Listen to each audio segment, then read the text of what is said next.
Greetings, students, and welcome to another fun-filled day here at Horror in the Halls.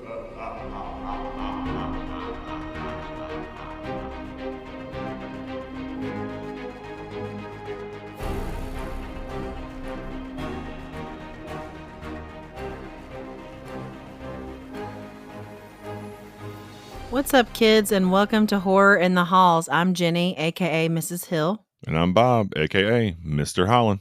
And we're just two high school teachers talking about the spooky stuff we love. And today is a Jenny Dreffels edition. Yay! We're talking about T. Kingfishers' What Moves the Dead, based on a Poe classic, The Fall of the House of Usher. Yeah. It's a good What do you book. think? It was a really good book. It was. I, of course, listened to it, so the narrator helped. Like, again, guys, you know how I am. I actually finished a Jenny Dreadfuls this time. I wasn't like, yay! I wasn't like, I'm almost to the end or dang it. But I finished it because it was a short read. It was a 5 hour and a couple minutes. I think it was 5 hours and 15 minutes, audiobook. Really liked it. Like, it was one of those things that every time I got in the car, like, I would drive my kids, and then the moment I dropped my kids off, I'd switch over to my Audible and start listening, because I was like, I want to know what happens next. Especially when I got towards the end, I was like, okay. Yes. What's happening? I need to know. Holy crap, and I was really into it.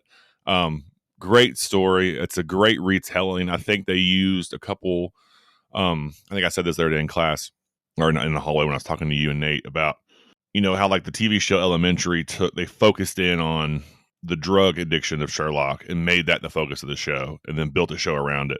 I think the author took some elements from the Fall of the House of Usher, like the house and the characters, and really ran with those kind of undertones that are in the story to make it their own. And I think it's really successful. Yeah, she did a really good job. And on my end, I read the book, the physical copy, and it was only 158 pages. It's a very small book. It reads well. It doesn't take long to read at all. Like, I was a little worried because I was getting behind because I was so tired when we were trying to read it.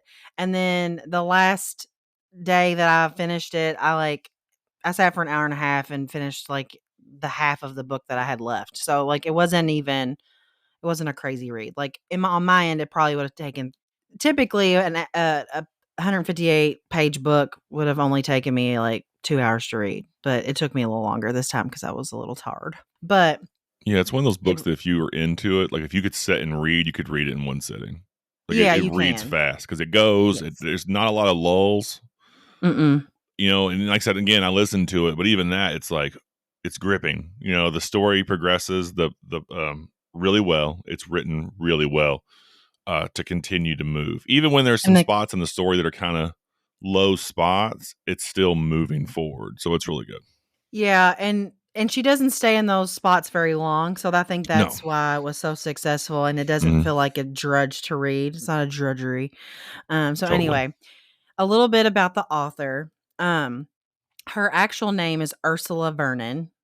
The T. Kingfisher is her pen name. She writes children's books and comics. Her adult novels also include Nettle and Bone and Sword Heart, which Nettle and Bone has been recommended to me like so many times on Instagram and like other places. So I'm probably going to check it out. Is it fantasy? I'm not sure. I think Sword Heart is, and I know Nettle and Bone is, but I don't know if it's a series or not, but I could be totally wrong. Okay. I didn't look into it far enough to know. But I see it recommended to me a lot. She's also an illustrator, which brings up the comics. She does a web comic series called Digger.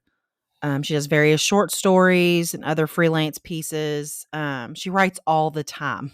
Like, she was like, it's probably an unhealthy amount, but I don't think that's unhealthy. I think that's just great. But the website that I pulled all this stuff from said she's written over 15 books for children and at least a dozen books for adults. And that's where like we were talking about earlier, Ursula Vernon is her actual name. So she's writing those with her children's books in mind, and then T. Kingfisher for like the adult books. But it's funny because on her website, it was like, hey, it gives like a disclaimer at the top of the adult section, and she was like, I Yeah. don't want you to get this confused with like adult fiction. She said Yeah. because it doesn't quite fit under just adult because her pacing is so fast. It's more like Even young with adult. yeah, kind of. Well, it's a little bit of a mixture because Yeah. this book really goes into great detail about the explanations and the visuals of like the house and around the house. But she does it in a way where it moves very quickly. And I appreciate that because I am not a huge fan of adult fiction that is slow to explain everything. I'm like, I don't need you to explain everything because I'm the kind of person that wants to kind of visualize it myself. Yeah. But that's just the way I read. Uh, Other people like that. I don't particularly love it. Well, I think So, with this one though, it's kind of just like when we did Pride, Prejudice, and Zombies. Like there was already source material to work with, so mhm. having some of that there, especially in the original Fall of the House of Usher, because I mean, a lot of when you read that, a lot of the idea is really behind the house being like its own character, almost like Roderick, Madeline, and the house are all connected in the story. So the house Oh, is kind of absolutely. central. So she almost Like it's had to, breathing, yeah. yeah, like she almost had to like put a lot of good detail and kind of let you understand just how terrible this house is. You know what I mean? Like Mhm. in how being there, how it feels, because it is such a central character to the original story, which I really appreciated, and I totally agree with you. It doesn't. It's not like a Stephen King, like, oh my god, I know there's a pebble on this damn street, dude. Can we please move on? You know what I mean? Like, don't get me Yeah. wrong, I love Stephen King, but sometimes I'm like, good dude, you just spent 3 pages on a street sign, my man. Come on, let's go. What happened? Yeah. Where what? Come on. These moved right because they fit with the theme. They fit with what the real protagonist or antagonist is in the end of the story, which I really appreciated. It was fresh and it was just great. Yeah. One last note about the author. She's moved around quite a bit. She said she moved around a lot with her dad, but she now lives in North Carolina with her husband. And I find it so funny that she always brings up her chickens. She's like, and my husband's chickens, or in the book where it shows like the little blurb from like a little description of her, and she's like, she talks about her chickens, but she says, um, they may or may not be possessed. And I was like, dude, I understand that. Chickens are so creepy. They are. They're mean too. I was like, may or may not be possessed. That's perfect. She's got a really good sense of humor, Yeah. which I like. And it shows in the book too, which is it's needed Yeah. because the original obviously is very dark and depressing. I It's very love The Fall of Poe. the House of Usher. It's very Poe though. I I know it is. And I love it though, but at the same time, I really liked how she added some of these characters that provided some entertainment. Yeah. So I think that's what made this book a lot more, engaging for me. Yeah. So you According to can her find all this. Goodreads bio, she's written 42 books. Yeah, she's written a lot. That's a lot. It is a lot. Um, you can find most of this information on redwombatstudio.com, which I think is funny. Is that her That's like what she did. illustration place or is that hers? It's all about her, so I'm assuming yes. Okay. That's cool. So maybe that's what her illustration studio type thing's called is Red Wombat. Makes Because since sense. yeah, she's fun. Yeah, artists and So illustrators are weird. I love her. Yeah. I searched for this book because every time I would go to the bookstore, it was already like they had no copies left, and I was like, "What the Yeah. hell is happening?" And so they finally opened a new Barnes and Noble in at the Paddock shops, and I was like, I'm just gonna go. I went there and had my book signed by one of my authors. So I was real excited about that one day. But I was like, while I'm there, I'm gonna find this book, and I did. So I was really pumped when I found it. But so I'm excited to use it this time. So, but I know. I wish I um, could have. I wish that I would have known we needed it because they had everything in that store on sale the week before. Before they moved, they did a crazy sale to not have to move so much to the new building. So oh if yes, I know. it would have been like half off. I went there. I was like, I'm buying this, and I'm buying this, and I'm buying this, and I'm I will buying tell this. you that I went one day a little later, and it was almost completely empty. Oh, I can Like those imagine. people out there, like just went to town on that store, buying fixtures and everything. I was like, dang, y'all, I just bought everything. I But the know. new one is really pretty and it's all books. There's no media in there. It's just like there's a little bitty section of like gift shop stuff, but the rest of it is completely like books. Really? That's interesting because a Yes. lot of times they like I like kind of I like going there for their games and stuff. So that's kind of it's cool, but also a little I meh don't for know. me. I think they still have the games, but it's Okay. not a it's not a huge section, but it's mainly books, which I'm the kind of person that's real excited about that. So, I gotta talk about this cover art for a second because it's okay. Christina Morozvic, and I'm looking at her website right now, and her art is awesome. Like it all looks very similar to the cover, which has the hair and the mushrooms growing through it. It's really just it's really good. Like it's whenever we talked about switching our month, originally we were going to do a different plan, and then I was like, let's do this instead. And Jenny, of course, was on board with the whole strong women thing, and this is one of the options. And before even reading the back, because like again, as I'm also a graphic artist, so for me, I saw the cover and I was like, I'm picking that one. Like I knew without even reading the back. Just I literally based I judged the book by its cover, which I know you're not supposed to do or whatever. But it looked so awesome. I wanted to know more about it. It kind of drug me in. So I'm probably gonna buy some of her art. To be honest, Yeah, it's really pretty I and want to buy creepy. this art, but I don't know if I can justify spending $95 on it. Maybe Oh yeah, eventually. it's fine. Just buy it. I don't have $95 to buy it right now. Remember, teacher, I'm broke. I'm sorry, can't do it. Oh, She we're only all did broke. It's fine. 100 of them signed and numbered, but they're awesome. All right, sorry. Continue on. No, you're fine. Because that's part of it too. Is the illustrations on it was beautiful. It's a black cover, and then so it makes the picture pop, which I really like. Yeah. And the colors are really the colors is what I imagined everything to look like in the book. So I thought that it was a really well thought out cover. And even the book itself, like inside the book, like the first, because I got the hardback copy, and it's got sketches of the hairs that are in the book, then talking about how they're like really weird and like they move oddly and all that kind of stuff. And it's like the edge of the water. They talked about the tarn and all that. It's all in there, and it's black and white, but it's all done really well. So I really liked that too. So Okay. it makes the book a lot prettier. So I like pretty books. So here's some of the Hmm. characters. We It's have interesting. Alex Easton, who's the main the visitor to the Ushers. Main character follows Alex mostly. So it's through Alex's point of view. Roderick Usher, Madeline or Maddie Usher. I'll probably refer to her as Maddie because it's a little easier. Denton, Eugenia Potter, Angus, and I put Hob in there because I had to. Because he's funny. He's It's the really horse. funny. Yeah. He's a very awesome character, but I'm not going to forget to say that the house itself and the tarn around it are also characters in this book. Yeah. So, You and know, we'll get to that. a quick throw in. I think I think Ursula she actually did do the cover art for the paperback because it's different.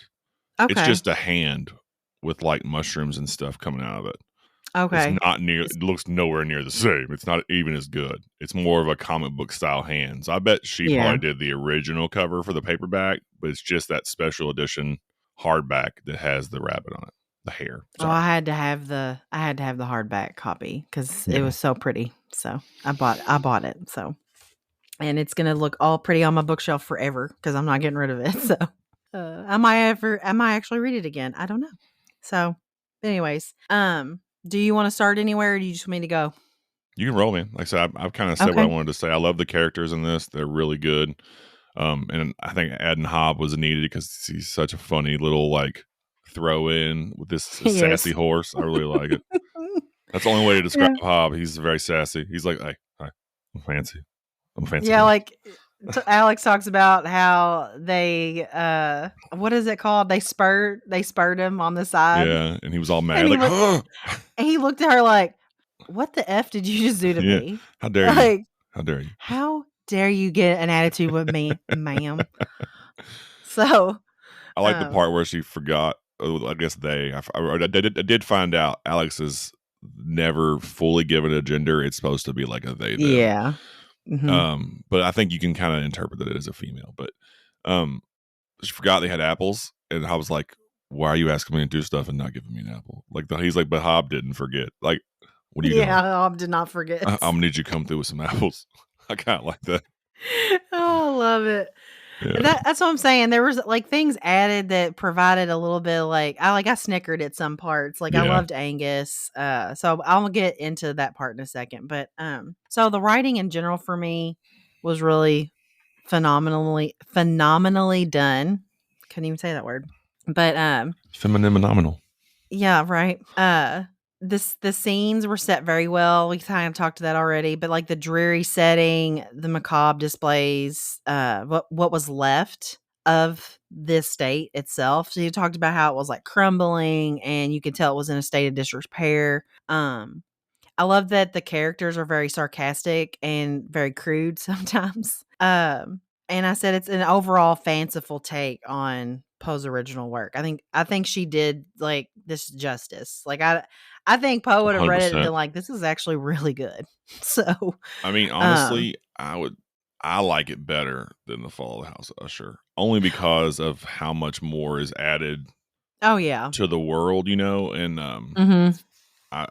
again, it's Poe, but Poe is very Poe, and that's the only way to really Mm-hmm. describe Poe. It's very Poe. It's very like goth kid, like, oh, everything is terrible and dreary. Like Poe and H.P. Lovecraft are very similar, and then their tone is always the same. Mm-hmm.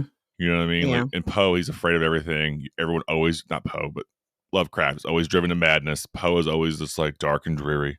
And then here Oh, you he's go. driven to madness too. Yeah, Quite a but bit. always by not some cosmic horror, just by his own sadness. But No. Yeah. no, I loved it. I thought it was great. And yeah, 100% agree. Continue on. Sorry. Um, there's a lot of knowledge revolving around fungi or whatever, however you want to say it. He's a fun Um, guy. he's a fun guy. But there was times where I was like, what does this even mean? Because I don't know about mushrooms. So what's funny, this is kind of a joke, but our friend at work is a science teacher, and he reads books on mushrooms for fun. And I was like, dude, you need to read this book so much. And the whole book is based on this type of mushroom that's growing around the estate, and like the mold and the fungus, all like it's just all there. He'd probably Um try to correct it, though. You can't trust Nate. he probably would try Well, to correct actually, they it. were wrong about like, shut Yeah. up, Nate. Oh goodness. So anyway, and this is really where Eugenia Potter come in, and she was very handy. I loved her character too. Yeah, I know you she did really her loved her justice. character. Yeah. Yes. So she's an English woman who uh, Alex meets on the way to the state. They are about to poke a mushroom with a stick, and she walks up. And she's like, "Oh no, would not do that if I were you." And like explains it and goes into great detail. And they stand there for like 2 or 3 pages explaining like what she's doing there, and like how she's like going around the estate because she knows that there are these mushrooms, and she wants to like record them, and she wants to paint them and all that kind of stuff. And which I thought that was really cool. But she's very, I don't know how to describe Eugenia to really well, but she's very dry, but she's got a lot of dry humor, and she's really intelligent, and she Very really British. hates, yes, and she really hates the fact that she can't get recognized for, her research in, what do they call it? What is that called? Oh my gosh. She says it several times. I know. Mycology? Is Yes, that it? mycology. Yes. Yes, yes. And she's like, because I'm a woman, it doesn't, they make fun of me because, of course I'm not intelligent enough to do research on this. Which I loved that. I thought that was so fitting for at least the time period too. And Alex was very understanding of that, which I liked. Obviously, was going to be very understanding of that. But without her, we wouldn't have understood the case around the Usher house. So I think and I think that Alex figuring that out at one point in the book was really cool. And was like, I'm just gonna ask Eugenia. She'll know. Miss Potter will know. Yeah. um, and sought her out just for that. But that was really, I really loved her. I Yeah. thought she was a really well written character. Um, Actually, they were all very well written, and I loved the idea of they kept referring to Denton as just the American. Yeah. Like, oh, he's really American this morning. Like at breakfast, he's like not in the mood to like deal with it, and he's like, oh, it was so funny. It's like Yeah, it was good. it was. I was like, dang, hating on Americans real hard today. But I don't know who. I know Eugenia was one of your favorites. Was there anyone else that stuck out to you that you really liked? I like Angus a lot. I do too. I He's think he funny. was a good caretaker character, which I enjoyed. Mm-hmm. Of the main characters, I mean, it's hard not to like Easton. It's really good. Like they're very much like on edge all the time, you know. Um, Mm-hmm. I don't know. It's hard. It's all really good. I liked the description of the hairs. That was probably one of my favorite part because they were so weird and otherworldly. Yeah. And the tarn was And how they cool. walked. Yeah, it was a Like, good description because you could see it. But I think Easton's my favorite character, especially that spot whenever they go to get a hare and they're in the woods, you know, and just that like being surrounded and how she really relies on her, or I guess their combat awareness, you know, and like they really go into that. Normally, sometimes they'll mention that and then it's just kind of thrown to the wayside until it's convenient. But mm-hmm. their history as a soldier is always there, which is interesting. And I think the cool thing about for me is it wasn't. This is very much like a modern book, right? So you have the he, she, and they, and you know, and a lot of people will say what they want about that. That's fine. But I like that the author didn't beat you over the head with that. It wasn't a they, but they really focused on how in their culture and that made up country they're from, all soldiers have the same pronoun essentially. They just become that, Yeah. you know, which was kind of cool. That's why they're they. So you never know if Alex is male or female. You kind of have to infer that it's a female based on some interactions and the fact that Maddie were and Alex were friends growing up, not Maddie and Mm-hmm. not Alex and Roderick. Yeah. Like Alex and Roderick were only friends after Roderick enlisted in the war, Mm-hmm. and Maddie or Alex was already an officer, right? So you get that kind of okay. So I'm gonna kind of interpret from your youth, you guys were, you know, friends that way. But it was a really cool take on that. I think I liked that was the approach they took, where you can be modern and really bring the they them into the lexicon of the book without being like, no, this character's this, like, because they don't ever really hit on it other than their first meeting with Denton and Eugenia when they really focus on it, and then Eugenia just runs with being proper English and calls him lieutenant the whole time. Lieutenant, like, you know, just goes be Yeah. great. And that was the best part about listening to it because the tone changes. You know, Eugenia has that accent and the way Alex talks, and Angus has an accent, and it was just really cool. And I liked it a lot. Even Erin went on her parents' Audible and got it and listened to it. She liked it a lot too. Oh, so she ended up liking it a lot better than she did Yeah. at first. Yeah. Okay, good. Because at first she was like, "Oh my gosh, I can't listen to this person," and I was like, "Oh, really? Bob really likes it." She was like, "He's a psychopath." I was like, "Oh, okay." I like good audiobooks, man. I was wondering why, because I figured like you kept saying that the voice changes and all that, but maybe she just hadn't gotten far enough into it to realize that it She's was, not big on audiobooks. Like, Oh, okay. Erin reads a lot. She's hard. The only podcast she listens to is ours, right? She's just not big on Mhm. listening to that kind of stuff. It's not how her brain works. The person probably jumps around a lot. It can be chaotic because they're always like talking to each other, but the author does a different voice for all the characters and it changes. Boom, boom, boom, boom, boom. I'm like, that's real. That's why for me, it's really good. For Yeah. her, it's probably like, oh, just read the book, you know, which Yeah. I'm like, nah, I like when they change the voice. I think that's cool. Yeah, it would have been interesting to hear Angus speak because his voice was the best. Like I could just in my brain I could hear him talking. I'm like, he's funny. Yeah, and the narrator makes him sound like a tired old Scottish man. Like Yeah, yeah. that's how he sounds. He's tired. Oh yeah, he's tired. Yeah, because you get the He's been impression through that a lot. he's elderly, right? I mean, Yes. because he served Alex's dad. So I mean, Mhm. like, you know what I mean? He also is Alex's father figure, essentially, which is kind of Yeah. cool. He's very He much really like, I is. told you, child, you know, and he has that like He calls Alex a youngster. I love that. Yeah, I gotta especially when take care of you, youngster. yeah, I don't have time to be dealing with another one. Just yeah. got I I don't got got time to you train now. another So officer, so don't make dumb decisions. I like that. I love it too. It was so good.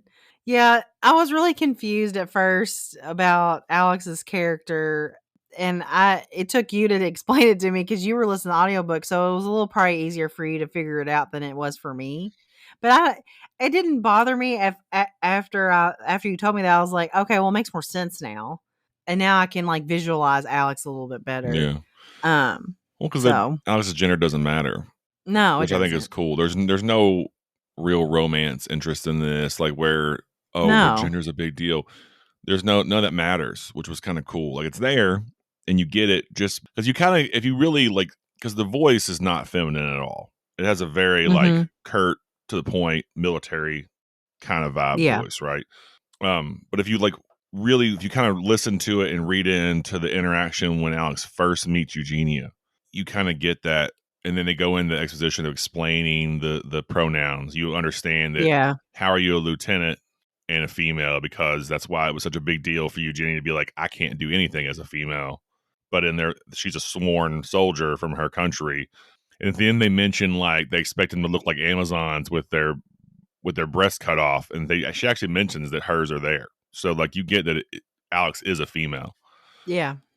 So I thought that was kind of I interesting. wasn't I wasn't far enough in, I don't think, to even realize that, and Yeah, if I did, I missed it because, like I said, the first part of the book, I was really tired reading it, and then after I was like, I had gotten better sleep, I was able to read the rest yeah, of it, and I was very aware of what was going on in the book, so, I think it was just a matter of just I missed that yeah. part that was crucial, so I think but it's really cool. it didn't really affect my opinion of it or anything. No, I thought it shouldn't. made it better because that's freaking awesome, Yeah, and it I really like how she highlights how crappy it is for Eugenia. yeah, Like this it person, does. Roderick, treated like your friends, but also served under you. You know what I mean? Like, so Alex has this authoritative role that Eugenia can never have, which I think was interesting. Kind of Yeah. take on their first interaction. Mhm. Sorry to cut you off. No, you're fine. But Alex, I like how Kingfisher talked about or touched on the fact that all of the military men in the story had they were it was like they had something to connect to each other with, and they all had some form of PTSD Yeah, without knowing the name of it. And like certain things would affect them. And so the house made them feel worse. And as it went on, like you see them start to be like, it all that I don't normally have issues with this, or I'm not, my nightmares have been mostly gone for a while, but now they're coming back because yeah, of the things that were going on around the house, which I thought was really interesting. And I liked how she added that because people forget that how hard that life is. So, yeah. Going to uh, actual war. Yeah, I like yeah, that too.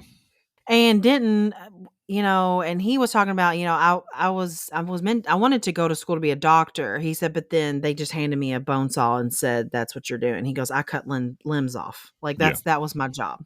So he's like, and he was talking about the nightmare he had about like the bodies were just or the limbs were just piling up, and he was like, and that people were screaming about why their limbs were gone, and he was like, I'm trying to find the.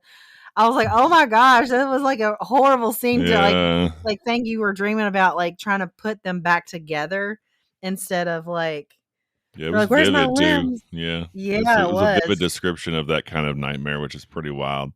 Because the time frame Mm-hmm. for this is like post Civil War, Yeah. but still like pre-industrial revolution. So it's like pretty interesting time period.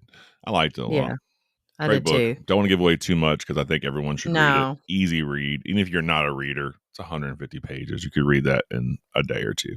I do want to go over one scene that really creeped me out that I think everyone would be interested in reading just because of this fact. But so one evening, Alex hears someone walking in the hallway, Oh and Alex goes out into the hallway and notices that Maddie is awake and she's walking down the stairs. And I think this is the second time she's caught her or they've caught her sleepwalking, right? yeah. And sh he or oh my gosh, they I'm trying to do better with that. But they were walking up to Maddie to kind of assist so that Maddie didn't like fall down the steps in the midst of her sleepwalking. And they mention, or yeah, Alex mentions like the movements of Maddie and how they were like very almost like choppy looking, like she didn't have control over her limbs. And I was like, that's really creepy. And I got a visual in my head of like almost like a zombie walk. Yeah. And Alex walks up to her to help her, and she throws her head back and she makes this horrible grin. And all I could think of was this damn movie smile. And I was Mm, like, yeah. because she talks about how her eyes are dead and her smile is like not like a genuine smile. It's like a terrifying grin, is what it was. And I was like, that to me was probably the spookiest part of the book. Yeah. Other than this, I'm not going to give away the other scene. The other scene was really creepy too, but that one was like, whoa. Like, that's not. And Alex, it actually frightens Alex. And Alex talks about later how they felt like they were, almost ashamed that they were that scared of Maddie. So I Well, thought that was yeah. a really cool scene. It goes into that whole like, I'm a soldier, I've done this, why am I afraid of Yeah. this, which I thought was cool. Yeah, I'm with you on that. It was a good one. Mm-hmm. I guess the other thing that I wanted to say before we like go into the rubric, because I don't really want to give away the book because I think people should actually go read it. It's really good. Um, um, Yeah, it's more of just a was review. It's great. Yes, it Read it. is. I thought Roderick was really well written. I thought he was true to form from the Mm-hmm. first book, the first story. Um, I think things that were added to Roderick were appropriate, and it made him more um of a sympathetic character. Like I felt more sorry for him than I did in the first one. The first one I was like, he was very sketchy. Yeah. He was kind of sketchy in this one, but there was more sympathy. You have more sympathy for him in this one. And Angus being very superstitious, but also very reasonable and like fussing at Alex and like trying to help Eugenia Potter, which was hilarious because he thought she was like the best. Well, yeah. Uh, Towards the end, he's like, watching now. It's my lady. it's my lady. Yeah. Mm-hmm. But I thought the characters were so good. I can't speak highly enough of them. Like I just really liked their characters a lot. And I actually I didn't like Denton at first. I was like, he's all right. But by the end of it, I really liked his character because I thought he was very believable. Yeah. And I liked that he didn't turn his nose up to Alex. I think that he had he had a good esteem for Alex and appreciated Alex Well, yeah, I think after throughout his the book. initial shock, he just was like, this is a soldier. He probably looked at him Yes. from a military mindset of this is the lieutenant. That's how I should Yes. treat you. Yeah. Yeah. So and I appreciated that because I being like just hearing about like women in general being in any type of military setting, they're not always treated well. Yeah. And that's to me is absurd because I'm like they're there to serve their country too, and they deserve just as much as respect because they're putting their life on the line just the same as anyone else. So I thought that was a really cool addition, and I liked Denton for that. So it was well written. Agreed. So Yeah. He kind of, there's no characters you dislike. There's no characters that are like flat. They're all good. They no, all have depth. I think overall, it really does a good job of delving into the heart of one of Poe's most favorite tales and really just finds a whole new mythology, brings it to light and kind of modernize it in a way and brings it a lot more depth than even the original I had, I think. And for me, it was a yeah, really successful retelling of what yes, it is was. arguably one of Poe's most famous works. So good on you. Yep. So you want to start the rubric? Let's do it, man. Okay. All right, so character development. Clearly describes characters in detail, clearly develops characters over the course of the text. Characters are well balanced, shows growth, lack thereof, to suit the needs of the piece. It's a 25 for me. I don't think anybody I think everyone serves their purpose. I think they all have growth, and I think the lack of growth with Maddie makes sense Yeah. because there shouldn't be. Well, Um, you get it all at the end though, so it actually the character does. You see a lot more into that character, which I think is interesting. So yeah, I agree. It's really yeah. good. I thought they were all written so well. Even Yeah, the horse was written well.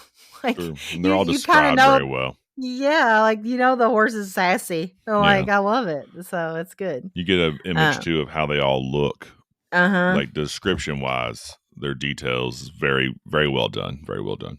I concur. Yes. All right. So plot development. You have themes are well developed and clear to the reader. Pacing of the story is timed well and doesn't feel rushed. Which is interesting for such a short book. I do think they did a good job with the pacing. Like I said, Oh it yeah, doesn't. absolutely. Um, you almost expected it to feel rushed because it's such a small book, but they really did a Mhm. good job of keeping with that pacing. Yeah. Um I thought the themes were really spot on. Yeah, They were yeah. very clear. I don't have anything negative to say Well, it about that. feels true to the original. How Yes. and for Poe, it was like you could kind of read that. Basically the ushers and the house are all connected. It's this dreary existence, right? And you still have that, but with a whole nother layer on top to make Mhm. it make more sense and to tie it all together and bring in this otherworldly horror kind of, in this repetitive, you kind of see Alex lose a little bit of themselves as they go, like, with this doesn't exist, like Angus has Yeah. this old world superstition with like witches and all this jazz, and Alex is like, that's nonsense. But then you kind of see as it goes, like, holy crap, Angus was right, kind of vibe, like they also become superstitious, and then it's Yeah. really good. So yeah, I'm with that. I think that's a 25 also. Yes, I do too. This one scores high for me too, but imagery. Author Yeah. creates well thought out and descriptive scenes, setting, and actions. I'm telling you, I felt like I was with Alex the whole book. Yeah. Like I was with Alex on the horse riding in, and I knew Hob was fussing at me for spurring him, and Yeah. I just felt like everything, and then I could visualize the house, how it was crumbling. I could see the tarn and how it it glowed at certain times, and then it like even though you thought it was reflecting the stars and it wasn't. I know that was I just cool. thought it was I yeah. agree. Like I think the best one for me, and I could see it visually, was when I was listening to the scene in the library where Alex is looking Mm, for books, and the way they're yes. describing those books. I'm like, I feel like I was there. Like, oh, and I was so upset about all those ruined books. Like, you Yes. piece of shit. And then Roddick comes in, and he's like, oh, well, all the good ones are gone, and you're like, oh, at least all the expensive ones are gone. But still, it was like so much, this beautiful grand library, and I could see it just in ruins, and I think that was really cool. So the imagery is really well done in this book. Again, Yeah. Even to to the be mushrooms. to be such a short book, there's a Yes. lot in it, right? It says a lot Mhm. to other authors should read this and take some notes because, like, you Right. don't need 4 chapters to describe something. You can do it in a couple words and it be effective. Like, you know what I mean? Like, or maybe even a chapter. But there's some books that Yeah. are 1,400 pages that take 400 to Yeah. describe one thing. Because that library scene is a couple pages, really. Yeah.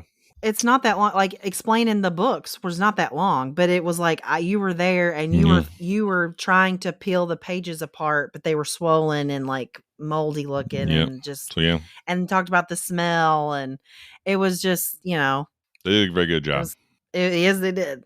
Very good Yes job. they did. All right, style and conventions. And this is like the writing style. Writing and language is smooth, skillful, and coherent. Sentences are strong, expressive, with varied structure. No conventional errors present. I read the physical copy. You can also figure out style and conventions by listening to, but like as a visual, I obviously didn't find any errors. Well, yeah. I mean, Um, I hope not. It's an edited book. It shouldn't be any errors. yeah, it shouldn't be. Well, I mean, sometimes there are, I but know, but there shouldn't be. no, and I the way in which she writes is very skillful. I I don't have anything negative to say about this book in general. I think it was just it's been one of my favorites I've read so far this year. I think the structure changes. So like reading it, you may see some like, especially when the characters change, but when you listen to it, you realize that they all have different backstories. So the structure should change, like how Denton's American, Roderick and Maddie come from a different class than Alex. Mm-hmm. Eugenia is a very dry British woman. Angus is a Yeah. very old Scottish military man. So like their structure should be different because how they speak and their inflections are different, and you get that. You get it especially listening to it because they're changing their tone of voice. So that you don't even pick up on the fact that the structure is changing. But if you were reading like why is it written like this? Well, because Denton's American and he's totally taken out from this world. Yeah, and because they're like in like the Parisian countryside, essentially, right? Aren't they somewhere in France? I think so. Somewhere like that. They've mentioned going to Paris a lot. I would assume you're somewhere near France. You're definitely in Europe. But they make it seem kind of weird that Eugenia is so British there. So that's why I think they're probably in France. Well, yeah, and they keep referring to her as the English woman. And then Angus, the way she wrote his words phonetically was perfect. Like I knew exactly who he was and where he came from. Yeah. Like it was It also works out that Alex is from a made up country. So you can do whatever you want. There is no Galatia. So it makes sense. Yeah. So you thinking 25 for this one too? Yeah, because I mean, to be able to write in that way, that's very successful. If it's successful written and on the audiobook. Yeah. Like it's I don't know. So we're giving this book 100%. I am. All right, guys. There you go. 100%. Isn't that our first 100% on a book? I believe so, yeah. I think it's freaking awesome. You should go read it. It really is. More reason to go read it. It really is good. I really don't think, like you said, there's no negative I can think of to really say on this. And again, like I said, it's cool is we're giving this book away this month. So this episode comes out on the last day of the month. So the next morning I'm going to pick a winner. So good luck to whoever is who wins this book. I hope you guys love it as much as we did. Obviously, we gave it 100%. Yes, and it deserves 100%. It's really good. Deserves all the awards. I might actually read it as well, just to see it like that. You know what I mean? 'Cause I do. I mean, I enjoy reading. I just don't have time. So this will probably be something I read this summer to get through. And then, So yeah, guys, there you go. What Moves the Dead? By T. Solid Kingfisher. 100.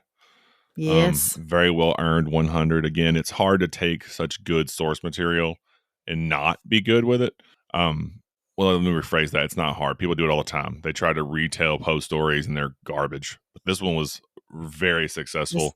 This one was not garbage. I think it's better than the original. So, it just gives more depth to. It gives you more of what you wanted from the original. Yes, is really what it is. Like you get more behind the scenes of what was going on because you don't really truly know. Yeah, what was going on. Yeah, it's very good. So, it's very good. Yes. A lot of Poe's work, you have to kind of assume things. This one is very much like, nope, it's this. Here you go. Lots of inferring. Here's its president. Congratulations. You're all infected. Right. Pretty good. Read it. Don't give away too much, but yeah. So it's awesome, guys. We have a new Patreon this month. Oh yeah, we do. I forgot. We sure do. We got a whole 3 patrons now. What? Yeah, we do. It's so great. So thank you to Crystal Hinkle. We appreciate you so much. Yes, our number 1 original OG fan. Yeah. Not someone that we knew already. So that's awesome. That's so awesome. And again, another big thank you to our other original patron, my brother. Always supportive of things I do. He's a good little brother. And then my buddy Zach Merritt. So thank you very much, guys. And Crystal, we're happy to have you as a monthly patron. I really expected her to do like the top one so she could make us suggestions. Like, why don't you do this story? Why don't you do this story? How about you do this story? Yeah, so she can tell us what to do. Yeah. Hey, how about you do this? Yeah. That's funny. Oh, man. Yep. So, all right, guys. There you go. What Moves the Dead. Great book. Hopefully one of you win it this month. And yeah. You want to tell them where they can find us? Yes.